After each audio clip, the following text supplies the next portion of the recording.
They've already come out of the woodwork, chiming in loudly after the Warriors fell behind 3-2 to the Houston Rockets in the Western Conference Finals. The "break it up" chorus, and ahead of a Game 7 that was played Monday that, let's be honest, could go either way, they're gearing up to chime in again. The game was played after the Democrats' deadline. Look for results of Game 7 online at dailydemocrat.com Tuesday morning. Let Kevin Durant leave, he's only taking shots away from Steph Curry. Trade Draymond Green or Klay Thompson? Yes, to a vocal contingent of the Warriors fan base. Even the possibility of the Warriors falling to the Rockets in this series is justification for a massive shakeup of this team. The Warriors might have broken the dam on the offensive end in Game 6, but their early game struggles should give fans pause heading into Game 7. Home court advantage cannot be undervalued heading into a winner-take-all contest, and if the Warriors fall behind by 17 due to turnovers, poor offensive flow, and hot Rockets shooting, they'll be hard-pressed to turn that around and win, much less by 29, on the road. And while it's unlikely that Rockets star Chris Paul will play, if he does play, it's hard to imagine that he'll be in any way effective. The Rockets have the presumptive MVP in James Harden and role players who have proven multiple times in this series that they can rise to the occasion. The Warriors might be the favorites. After all, it'll be 4 All-Stars against 1 on Monday, but Game 7 is no gimme. Of course, if the Warriors do win Monday, we won't hear from these folks clamoring for change. Our social media timelines, sports talk radio phone lines, and water cooler break time will be safe from knee-jerking and reactionary tumult for at least a few days, but it's better to be proactive than reactive with complicated subjects like the NBA salary cap and collective bargaining agreement.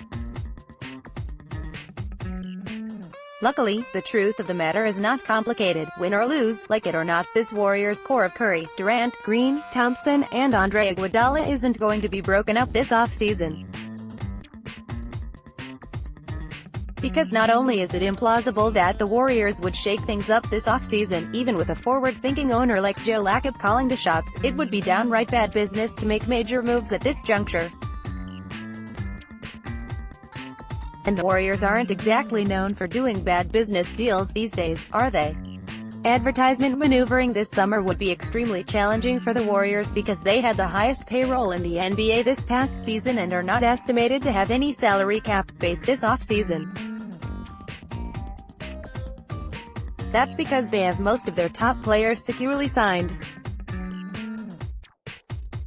Stephen Curry signed the largest deal in NBA history last summer that will keep him in a Warriors uniform until 2022. Green, Iguodala, and Sean Livingston both have 2 years remaining on their contracts after this season, and Thompson is entering the final year of his deal.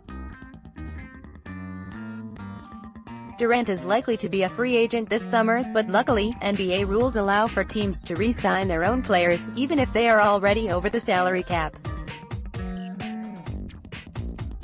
Durant is likely to sign a new 4-year deal worth an estimated $160 million with Golden State, though he would delay signing long-term and agree to another 1-year deal this summer. Either way, Durant isn't going anywhere. So if the Warriors wanted to shake things up or augment this core this offseason, they'd have to do so via trade.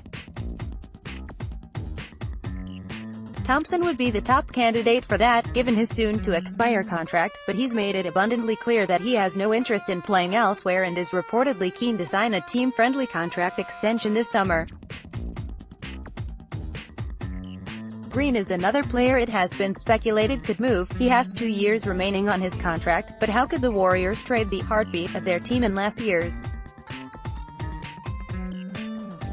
Defensive Player of the Year? Iguodala has proven his worth this postseason, both through strong play and absence, and the Warriors signed him to a less-than-team-friendly 3-year deal last summer. At least 4 years, he's not going anywhere, either. His is irreplaceable at the moment. The Warriors roster will not be static year over year, though. Decisions will need to be made on soon-to-be free agents David West, Zaza Pachulia, JaVale McGee, and Nick Young. The Warriors will also have to worry about losing Kevin Looney and Patrick McCaw as free agents. Ultimately, though, the next Warriors team is going to look awfully similar to this one. We'll find out Monday if that's going to spark outrage or relief.